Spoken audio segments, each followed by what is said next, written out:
And it came to pass in the quiet days of the city that there lived a man named Elias, a man known by none and remembered by few. Though crowds moved around him like waves upon the shore, he walked among them as a shadow without a name. For his heart had grown weary of seeking a place to belong, and loneliness became his long abiding companion. In those days, Elias dwelt in a small room with walls bare and silent, lit only by the dim lamp he never extinguished. And in the stillness of many nights he asked within himself, "Why was I shaped to walk alone? What purpose lies hidden in this solitude?" But no answer came, and the silence pressed upon him like a heavy stone. One evening, when the sky was crimson like wine poured out upon the horizon, Elias stepped outside and walked to the outskirts of the city. There the wind moved freely, unafraid to speak, and the earth seemed to breathe beneath his feet. And it was there that a gentle whisper stirred within him, not of his own thoughts, but as a voice from afar, saying, "Do not despise the lonely road, for many treasures are found where no crowd gathers."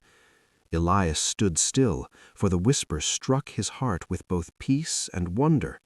He lifted his eyes to the heavens and said, "If solitude is the cup I must drink, let it sharpen me instead of break me." And from that day forth he began to treat his loneliness not as a prison, but as a furnace in which strength might be forged. He rose early in the morning, seeking the quiet of dawn, and meditated upon his purpose. He trained his hands in craft, his mind in discipline, and his spirit in patience.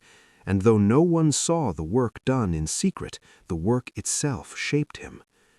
There came a season when troubles swept through the land, uncertainty, fear, and unrest. Many who once walked confidently now trembled, for their strength depended on the noise of the crowd.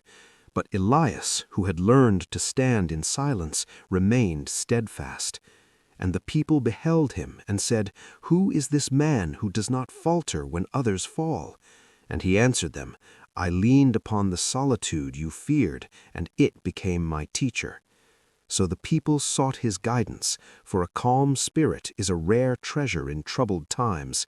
Elias showed them that solitude was not a curse, but a well from which clarity flows. And those who listened found peace, even in the midst of storms.